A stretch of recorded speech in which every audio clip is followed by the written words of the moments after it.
अस्सलाम वालेकुम। मेरा नाम है डॉक्टर तलहा बिशारत अली और आप देख रहे हैं फिजियो लर्निंग। इस चैनल पर हम आपके लिए वीडियोस लेकर आते हैं जो आपको फिजिकल थेरेपी प्रोफेशन में ग्रो करने के लिए हेल्प कर सकते हैं। फिजियोथेरेपी फील्ड में अलग अलग अपॉर्चुनिटीज़ जो भी अवेल होते हैं आप कर सकते हैं, उनके बारे में हम इस चैनल पर बहुत ब्रीफली डिस्क्राइब करते हैं और आपको आगे ग्रो करने के लिए क्या क्या चीज़ चाहिए, आप किस तरह से प्रोफेशनली अपने आप को बिल्डअप कर सकते हैं, ये तमाम चीज़ें इस चैनल पर आपको मिलेंगी। तो अगर आप इस चैनल पर न्यू हैं तो इसको ज़रूर सब्सक्राइब कीजिए। इंशाल्लाह इस चैनल से आपको बहुत कुछ सीखने को मिलेगा।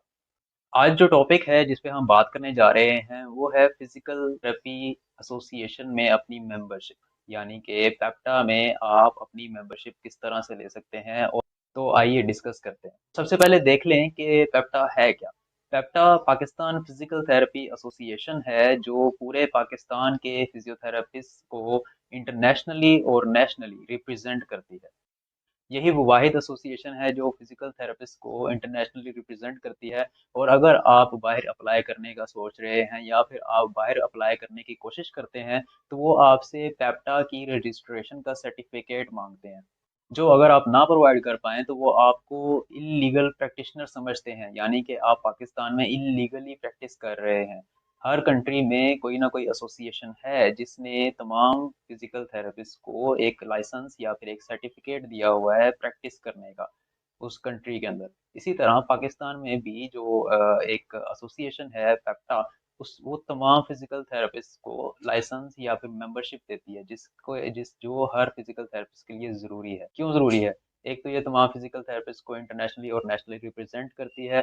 ये हम तमाम फिजिकल थेरेपिस्ट के राइट्स को प्रिजर्व करने के लिए बनाई गई थी। मुझे पता है कि आजकल काउंसिल का बहुत ज़्यादा मसला चल रहा है। काउंसिल कब बनेगी? काउंसिल तब ही बनेगी जब हम अपनी एसोसिएशन को पूरे तरीके से ओन करेंगे। जब तक हम इसे ओन नहीं करेंगे तो कैसे ये गवर्नमेंट हमें इजाज़त देगी कि आप अपनी अलग काउंसिल, जबकि हमारे अपने अंदर ही इतनी ज़्यादा सियासत चल रही है। तो सियासत को रखते हैं साइड पे, काम की बात पे आते हैं कि पेप्टा की रजिस्ट्रेशन आप किस तरह से करवा सकते हैं। उसके लिए आपको एक प्रोसीजर से गुजरना पड़ेगा, इतना लंबा चौड़ा नहीं है। आपको सिर्फ और सिर्फ अपने ओरिजिनल डॉक्यूमेंट्स चाहिए। ऑफिशियल डॉक्यूमेंट्स में जो चीज़ें आपको चाहिए वो है आपकी डिग्री, आपकी ट्रांसक्रिप्ट जो ऑफिशियल यूज़ के लिए होती है, जो आपको लास्ट सेमेस्टर के पास करने के बाद मिल जाती है, और आपका एफएससी का सर्टिफिकेट, आपका आईडी कार्ड और आपकी passport size picture. Documents collect करने के बाद आपने पेप्टा को कांटेक्ट करना है और इस वीडियो की डिस्क्रिप्शन में मैंने पेप्टा का ऑफिशियल नंबर, उनकी वेबसाइट का एड्रेस और उनका बैंक अकाउंट नंबर भी लिख दिया है, जहां पे आप अपने तमाम प्रोसेसिंग स्टार्ट कर सकते हैं। सबसे पहले आपने क्या करना है, आपने उनकी वेबसाइट पर जाना है, लिंक डिस्क्रिप्शन में है। आप उनकी वेबसाइट पर जाइए, रजिस्टर एज मेंबर फॉर्म को फिल कीजिए। फिल करने के बाद आपने उन्हें कांटेक्ट करना है, आपने उन्हें अपनी ओरिजिनल डॉक्यूमेंट्स सेंड करनी है। ओरिजिनल डॉक्यूमेंट्स सेंड करने के साथ आपने उन्हें ये भी बताना है कि आप किस लिए पेप्टा की मेंबरशिप के लिए अप्लाई करना चाह रहे हैं, ताकि आपको प्रॉपर डॉक्यूमेंट्स भेज सकें जो आप अगर बाहर अप्लाई करने जा रहे हैं तो उसके लिए भी मुफीद हो।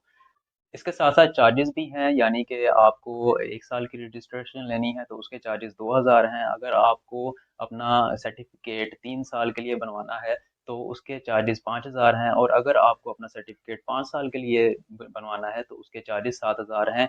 तो मैं रिकमेंड करूंगा कि आप 7000 वाला सर्टिफिकेट बनवाइए, क्योंकि आप अब फिजिकल थेरेपिस्ट हैं, अब कुछ और नहीं बनने जा रहे, आपने फिजिकल थेरेपिस्ट ही रहना है और ये सर्टिफिकेट आपको आगे जाके भी काम आएगा। और इसमें आपको काफ़ी ज़्यादा कंसेशन भी हो जाती है। पेप्टा की मेंबरशिप ना करवाने का नुकसान क्या है इस वक्त हमें? अगर हम as physical therapist independently practice करना चाह रहे हैं तो हमारे लिए लाजिम है कि हम पेप्टा की या फिर किसी हायर अथॉरिटीज़ के अंडर अपने आप को एज फिजिकल थेरेपिस्ट रजिस्टर ज़रूर करवाएं।